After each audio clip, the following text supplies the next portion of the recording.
Good afternoon, guys, and welcome. You're watching Comic Con Africa 2020. I hope you guys have had a great weekend with us. I know I have. And next up, we have the amazing Todd Haberkorn. Hey, Hello, hey, here how I you am. doing? What's happening, bro?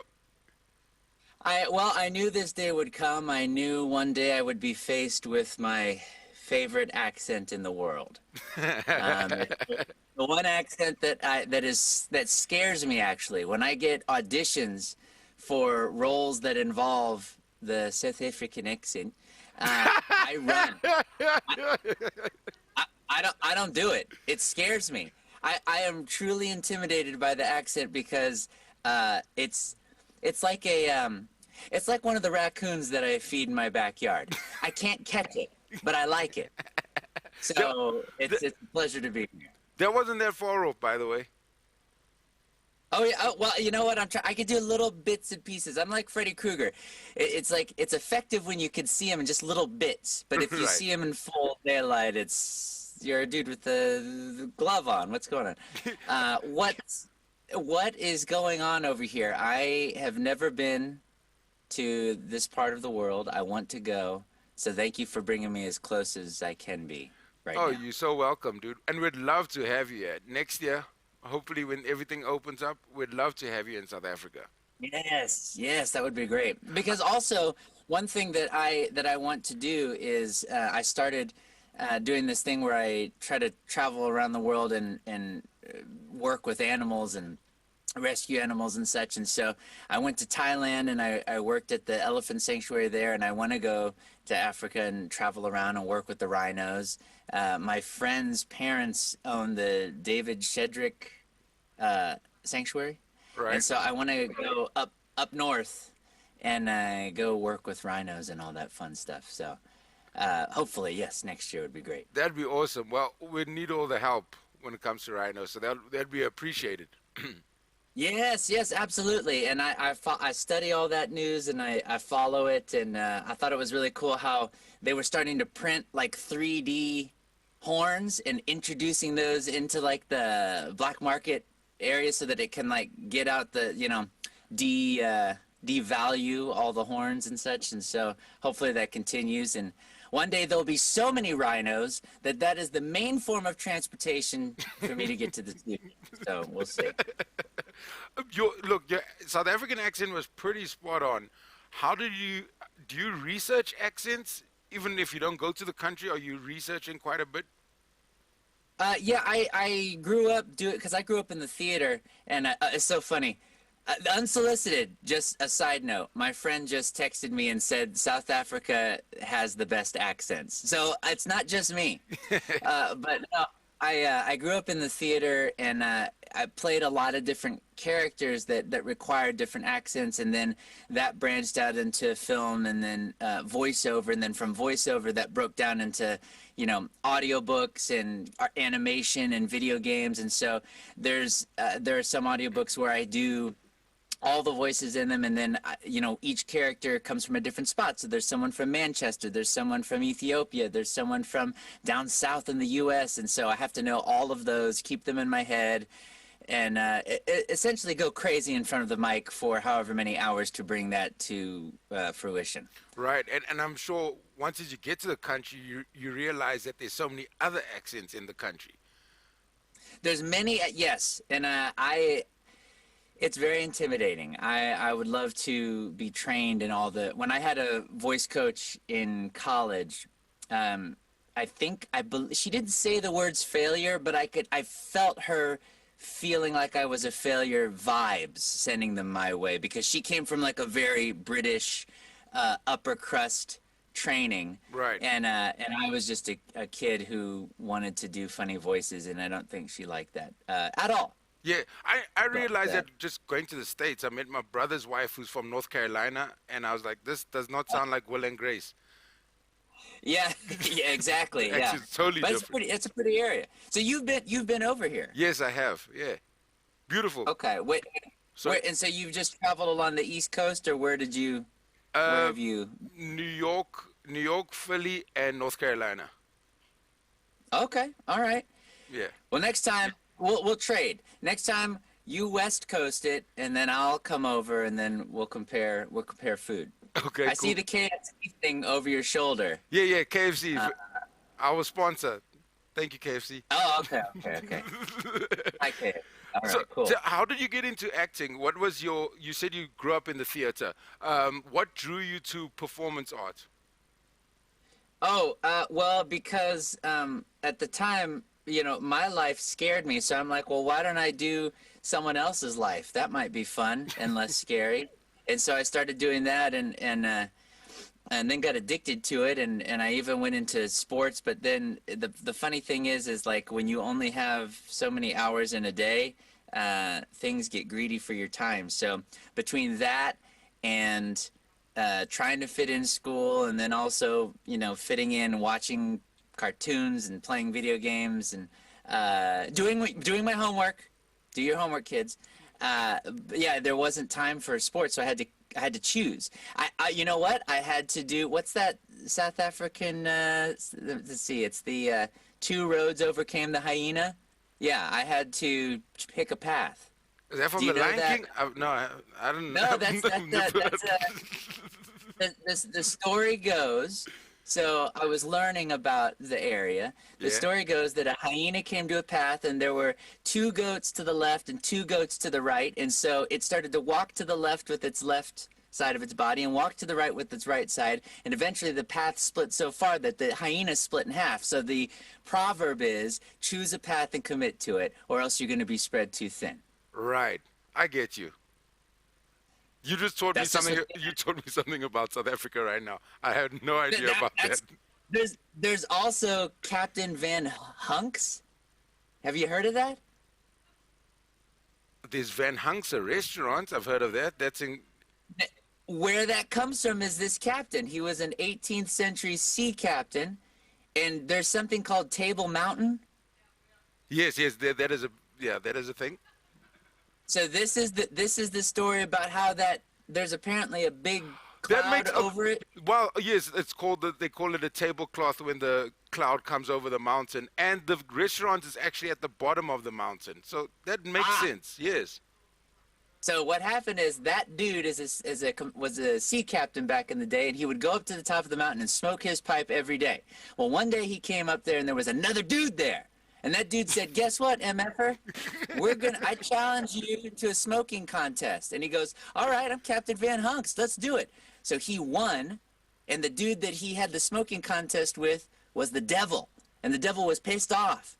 And so when he took off, that they said that that cloud that's over the mountain, that comes over the mountain, is from that smoking contest all those hundreds of years Wow. ago. Damn. That's the history of drugs. Yeah, that's right. Do enough of them and you'll meet the devil. Let's talk anime. Let's talk anime, bro.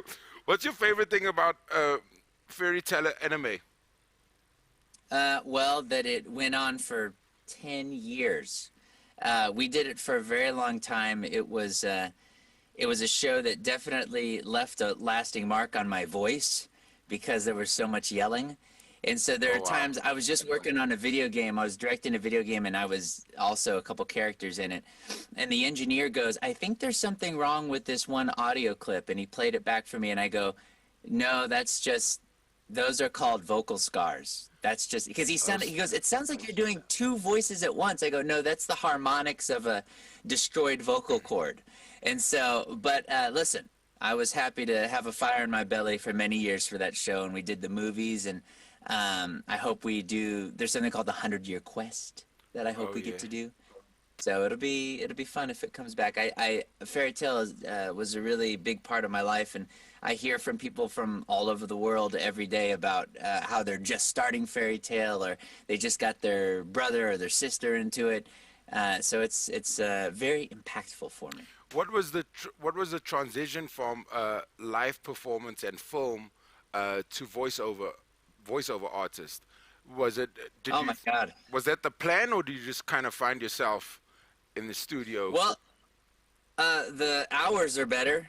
I mean, when I'm on set, that's for like 15 hours a day. Right. And voiceover isn't always that. Sometimes it is. I did just record 24 hours straight. I don't recommend it, or else you will think you're seeing Captain Van Hunks. But the transition was not something that I chose. It just like I came out to LA to do on-camera stuff, and voiceover just kept saying, yeah, well can you just come over here and do one more VO thing for us, and then we'll let you go do on camera. And I'm like, okay, VO career, but I want to do on camera. And they're like, yeah, we hear you, just one more thing. And then that was a couple of years ago, so it's been a minute. Look, Attack on Titan received rave reviews. Can you tell us what we can expect from season 5? Well, I will say that it is very impressive, if I do say so myself, to be one of the few characters that survived till the end of season 3. I just have to go on record and say that. In terms of how the show is going to progress from here, I mean, listen, you're talking about giant, naked, man-eating things. Anything's possible. KFC could be in season 5. We don't know. You just said you did a whole 24-hour recording session. Do you ever feel like fatigued by it? I see you drinking something hot. Are you always drinking something hot for the throat? Lots of honey and ginger? I should be drinking something hot all the time. I have a cup of coffee every other day. I have 1 cup. Because that's, speaking of drugs earlier, I see so many people that, like, they go, ooh, I went 2 days without coffee. And I'm like, okay. But it's like a huge drug here. So, like, is coffee, I mean, I assume that it's also very big. South Africa is actually known for their wineries. Yes. But I didn't know if you also have badass coffee. Coffee is definitely growing in this country. It's a big thing. The hipsters have done quite a bit with the advertising of coffee. Oh, okay, right on. Okay. Yeah. So how many Starbucks are there within a 1 mile radius, 1 kilometer radius? Probably 1. Or That's less. Yeah. It's not as definitely not as much as the States, but we have our Starbucks. Okay. Yeah. Okay. Now listen, because you have Starbucks now, it's pumpkin spice season. Yeah. So that hits you too? Not as much. South Africa, we have lots of gated communities, so doing Halloween, yeah. Halloween it's scary without the Halloween already. Okay. So we won't do that yet. But yeah, it's a big. People have tried doing trick or treating, but I don't think many people stock up with candy in their homes. I had it once in my apartment block, and I literally gave the kids noodles. So yeah. What flavor are we talking? We talking just straight up Chicken. just base flavor? Chicken flavor, yeah. Chicken flavor. So yeah, the one looked grateful. Yeah, chicken is definitely known as the Halloween mascot, so that sounds legit. Yeah, are you a big fan of the Japanese culture? I know doing a lot of anime, and have you been to Japan? I just did a gig for a month there. I did a motion capture gig for an upcoming animated film that'll be out next year. It was interesting because this happened right before the pandemic hit. Yeah. So I actually, my crew and I, we got out of Japan on the very last flight allowed back into LA. Oh, wow. And so I was going to stay another week and go see the Sakura Festival with the cherry blossoms. But they were like, listen, you got to, if you don't get out now, you're staying. And I was like, ooh, I can't read the Japanese menus. I need to go. And so we went back. But yeah, it was beautiful. We went to Japan is so overwhelming with just the layers of different, like we went to this one area called Golden Gai. I don't know if you've been to Japan. No. Yourself. Well, there's this area called Golden Gai where in a less than, I mean, it's probably 7 blocks, there's 200 different bars. 200. And they stack on top of each other. And so some of these bars, they seat like, now we're talking tiny. We're talking like the most people you could fit in here are 7. So Right. it's like each bar you go into is your own private bar. Now, did I go to one of these bars multiple times in a week? I can't confirm that, but I will say it's a cool experience. Right. Um, who, who's your favorite voice icon? Voiceover Oh my icon. God. That's the thing is like, I feel like, it's amazing to reach out and be able to say hello to the fans, of course, like we're doing now and such. But I think sometimes what fans don't realize is that we're also fans of things and we're fans of people that we get to work with. And so I've gotten to work with a lot of people I respect, and I'm blown away by the talent of people like Rob Paulson and Jess Harnell and Mark Hamill and Kevin Conroy and so many people. I'm just sitting there in the booth sometimes, and I'm just like, I'm looking over at them, and we're just having the best time, and I'm just like, damn, I want to cuss a little bit because how am I here with you? Right. And they're so talented, and a lot of them, most of them, all the people that I mentioned and more are super, super nice, and I am honored to be in the same hemisphere as those people. So What it's there's so many. what would you say is the best advice you received from one of those icons? Well, there's a piece of advice I got from a voice actor named Richard Epcar, who is Raiden in Mortal Kombat and many other things, Batu. He told me when I first moved to LA years ago, I was like, I want to do all the things. I want to see everything. I want to do everything. I want to get to the top of my Van Hunks mountain, tabletop it, and all that fun stuff. And he goes, slow it down. He goes, this is a marathon, not a sprint. And as simple as that is, that's the one thing where I was like, okay, I get it. I'm going to do that. So I've spent my life trying to slow it down and find that nice work-life balance in all things, really. Right. So that was the best advice. Totally. The universe isn't rushing. You are. Like, just chill. Yes. I mean, shit, human beings have only been here like a blink of an eye. Yeah. Thanos has been here way longer. Have have you met one of your fans that are big admirers of your work but didn't know that you behind the voice? Oh yes, totally. Yeah. Sometimes when I'm in stores, so when I go to different stores or theme parks like Disney and stuff, people will see me and you can tell when they recognize you Yeah. in a restaurant. You always just look over and you just get that vibe. But there are times when, like one time I was in a electronic store here and I was walking down the Blu-ray section and I saw a couple looking at the anime section and I was looking, I was just happened to be there and I'm like, okay, here we go. And so they're looking at different shows to check out. And I was like, oh man, that one's fun. That fairy tale. They spell tail wrong for fairy, but it's a cool show. And I go, oh, okay, yeah, I hear it's good. I'm like, yeah, I hear it's good too. You should probably check that out. And then I just leave.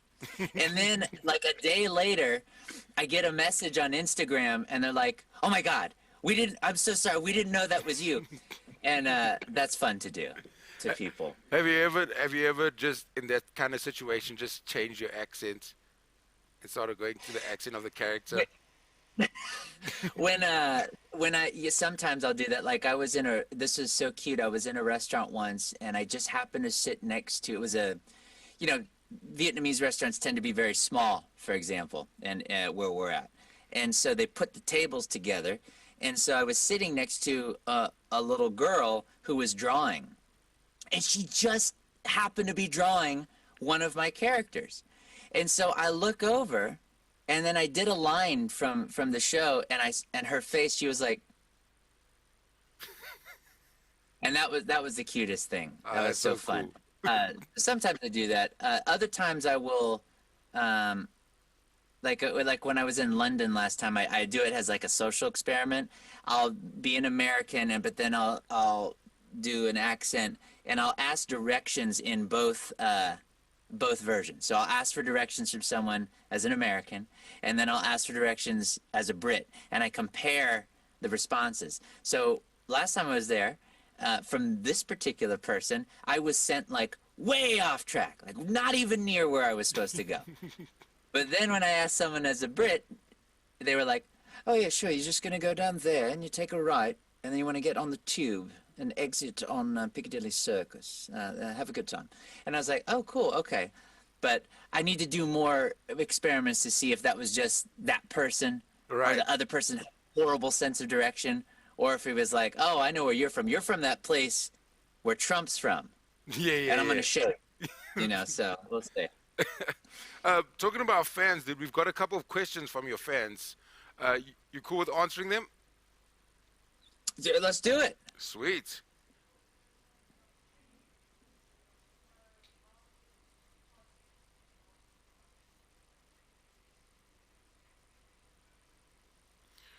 Uh, Jade would like to know, how did you get involved with Watch Murder? Watch Mojo. Sorry. Watch I Mojo. didn't- yeah, Watch Yeah, Mojo. yeah, yeah. Watch Mojo, the best Mojo. So with Watch Mojo, we were mutual fans of each other, and I love watching their top 10 lists of all things. It blows me away that they're able to create that much content every single day to come up with these lists. And so I said, "Hey guys, you're awesome. If you ever looking to get a top 10 Haber list going, let me know." And so then they're like, "Actually, yes, please, let's do it." And so then we just began kind of working together, and that turned into, gosh, I don't know how, like over 100 videos at this point. And yeah, they're great. They're a lot of fun. My hat's off to them. Sweet. Will you be doing any more videos on Watch Can you hear me Mojo? okay, Todd? I'm sorry, 1 second. I have the other link up, and Is that coming let from me- you? I think that's coming from me. Okay, I was like, I've what's got the happening on other- outside? No, okay. I'm still doing the. I'll be right back here. I'll be right back. Okay, cool. Okay. Yeah, let me mute that. Okay. We'll close that. It's all good. There we go. I'm getting to that in a minute. Okay. Not a problem. I know. Anyway, Oh, back to you. Yes, would you be doing more videos on Watch Mojo? Oh, yeah, I think so. You know, the thing is as we're all navigating the everything going on with the world and such, and it's really, we gotta, with the U.S., we just gotta get our stuff under control. And I don't know when that's gonna happen. I don't know how it's gonna happen. We'll see. I'm always ready. I've been recording from my home studio ever since this started, and so it's been interesting to, like, the commute to work is just upstairs, which is nice. But then Right. it's like, now I feel like I'm afraid to go outside now because I've been inside so long, and so it's like I go upstairs to record, and then I go downstairs and I get my ass whooped in Call of Duty, and then it's just a rinse and repeat. And so I feel like I'm kind of used to that lifestyle now. So I don't know if I can go back outside. Yeah, this is pretty much people's first job back at work outside of their homes. So yeah, we Really? we're taking our precautions, but it's the fourth day, so fourth day we're touching each other now. So it's cool. Yeah, yeah. Well, it's really awesome that you all have put together such an amazing outing for everyone, and that you've put so much effort behind it, and thank you for having me involved. Oh, thank It's pretty you. cool to see. Absolutely. Thank you so much. Yeah, yeah. With everything happening, I think right now, like you say, the world needs some joy, and that's exactly what Comic-Con is, you know? Yeah, absolutely. I've almost forgot what cosplay is. It's been a minute since we've done these conventions. So, yeah, no, it's really cool to come back and say hi to everybody. Sweet. We have another question from a fan.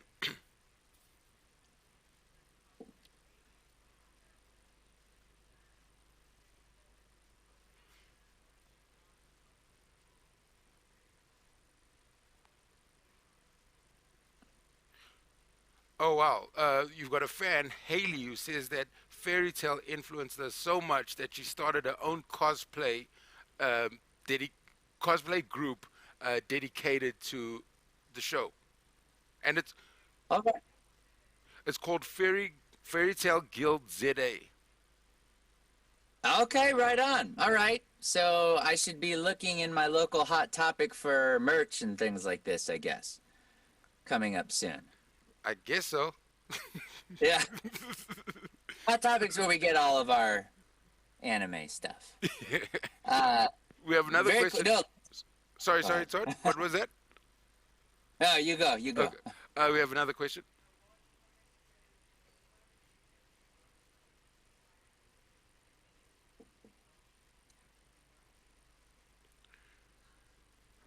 Wally Comics says that you're so inspired by the work you do and enthusiastic. Is there any advice that you can give to young and up and coming voiceover artists? Well, thank you. First of all, it's very kind of you. It's awesome to hear. I mean, in terms of just advice, for me, it's understanding that I would be entering a world where I would never be perfect, and that I have to accept that um, there is no finish line, and I have to understand that there will be a lot of rejection. So Right. when I understood all of those things, it made it a little bit easier to swallow in the sense that, in so many things, like when you play a video game, you eventually beat the video game. Yeah. But in voiceover, it's not like that. It's an endless mobile game. It's a runner. You just continually run.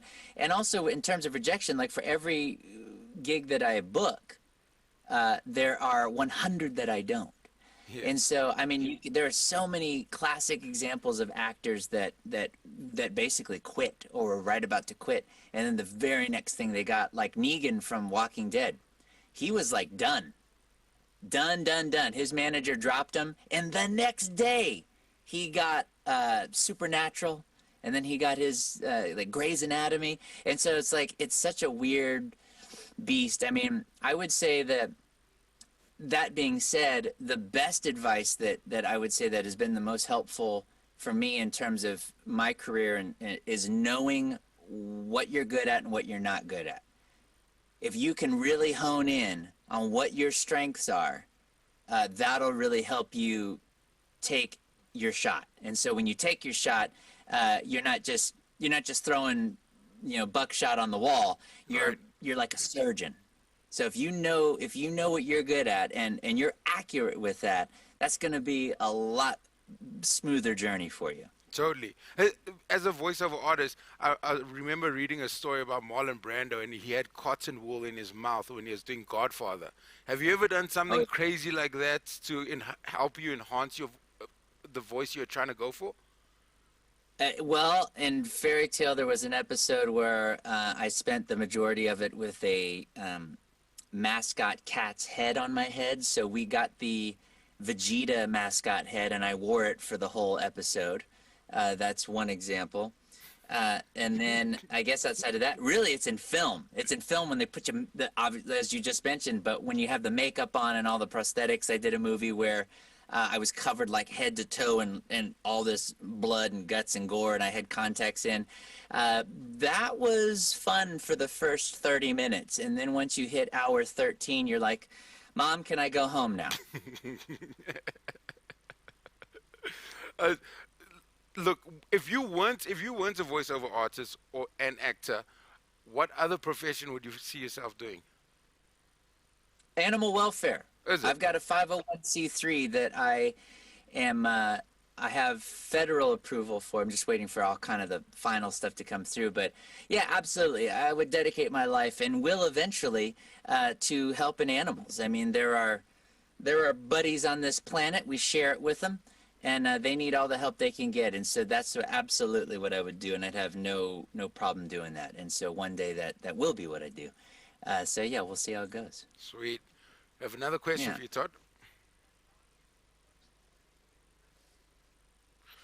Lania or Nania? L- Lania wants to know, what is your favorite Natsu moment? Oh my God, so many. 328 episodes worth. My favorite moment. My favorite moment is seeing how the fact that this hero who goes out there and gets into close quarters combat battles thinks that wearing sandals is the best footwear to take on all his bad guys. No, never a closed-toe shoe. Always open-toed shoes, always putting his toes in danger, and he has no problem with that. Those are my favorite moments because every time I wonder, it's like, is this going to be the day where he learns his lesson, where he should wear a boot? And it never is. He always wins. So I would say that, or the episode when I'm fighting guild arts, and I get turned into like 100 little Natsus. That's fun to voice. I would not want to have 100 little Natsus in my house because I don't know. That would make my insurance company very happy, but I don't want to experience that. I also think those things when I watch cartoons. I don't understand how Dora the Explorer got a visa for every country. It's ridiculous. Every single country. She's connected. She's connected. It's the monkey. That's all it is. The monkey's got the hookup. Do you have another question?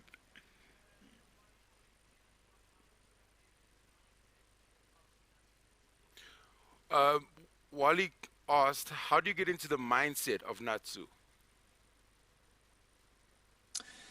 Well, as opposed to going into a room and respecting the people and things in it, you go into the room and you think, how can I cause the most damage in the least amount of time? And then you're ready.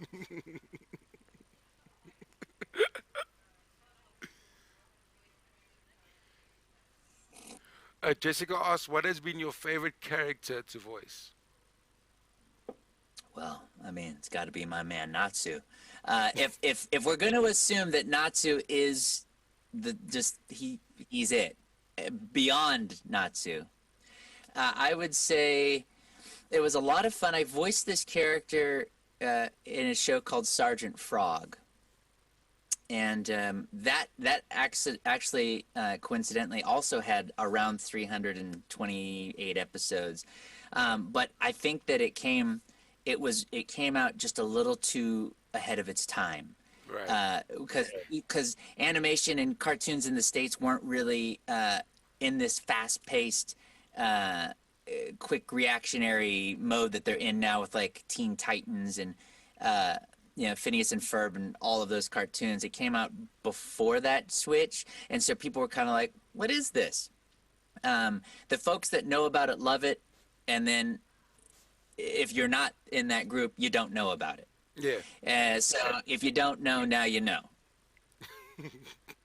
Right. We have another question for you.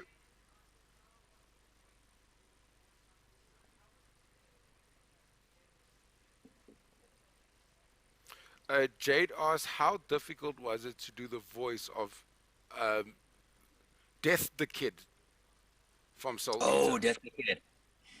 Death the Kid was a lot of fun because I was told about that show at a restaurant when I was out to eat with Funimation, and they were talking about this new show coming, and they're like, "Oh, you should definitely try to get try to get in on this show called Soul Eater. There's a character that we think would be perfect for you. He rides a skateboard. He's the son of death." And I'm like, I don't ride a skateboard, never have. Why would you think that's something that I would do? But okay. And so I kept my eye out for this character, and I auditioned for it, and they didn't hate it, and they let me come in and do it. In terms of the little quirks that character has, like his obsession with symmetry, that's a big thing in Japan. Symmetry is like one of their things. It's so clean there, by the way. Like, there's no trash anywhere, and there are no trash cans. You carry your trash with you. Oh, wow. Until you get to a place that has a trash can. So it wasn't that it was hard to do because, like, that the kid goes from, like, these quiet moments to these, like, really incendiary, explosive moments. And I just think about, I channel my dad. And he was like that. He was like a little firecracker, always lit firecracker. And so I'm like, this is for you, Dad. in a Right. weird, morbid way. What would you say is more difficult, doing voiceovers for game or anime? Uh, they're different challenges. So for anime, you have to match the picture. So the performance is a certain aspect of it is done, and so you have to then not only replicate the energy of the actor that you're replacing the voice for, you also have to fit it in a certain amount of time and keep in mind all of the changes in the animation, especially because it's animation. It's like they're talking really quietly, then they get big, and then they're on the top of a building, and then they're underground. And like all of these things can happen in a second, like with a show called Hetalia, where I played this character named Italy, and he was all over the place. With video games, about 98% of the time, like when I worked on Destiny 2, all you see is a spreadsheet. You see no footage. Right. Very rarely do I see footage. But it's a spreadsheet, and there's no artwork. You don't know what things look like, where things are going to go, how big is it in the world. So I would say video games are almost harder. And along with original animation, like when we did Transformers, season 2 coming out on Netflix very soon, we didn't see anything. And so it's just the script. And so I don't know where Optimus Prime is when I'm talking to him, or how far away he is, or what he's doing, or is he wearing his going out dress, or is he just wearing his robe? I don't know. And so it really relies on the director at that point. So Right. they're both challenging. We have one more fan question for you, Todd.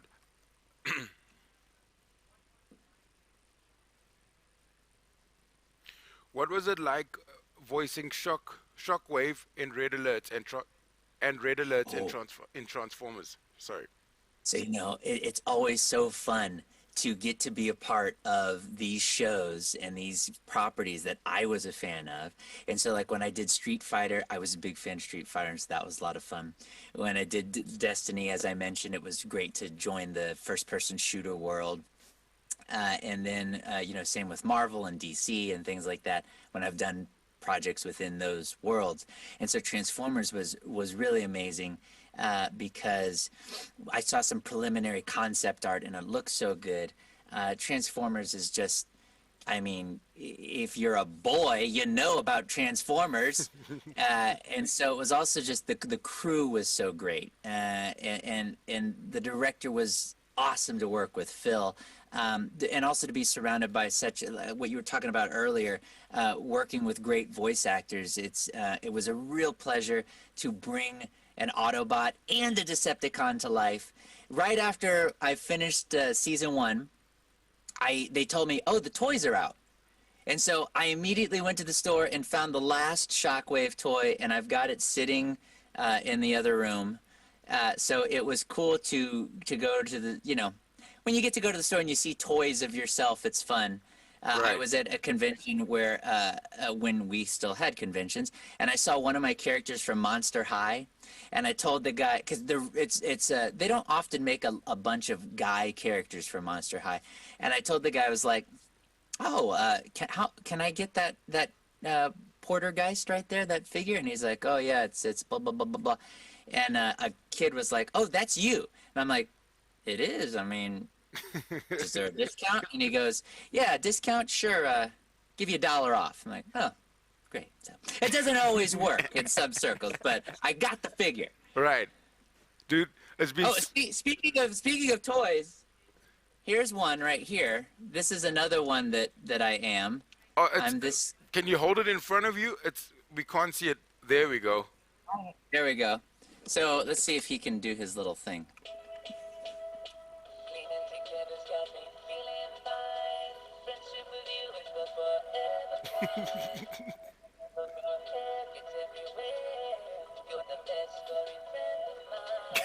You did not go into this day at this convention and think you were going to be serenaded by a toy cat sitting on top of a Roomba.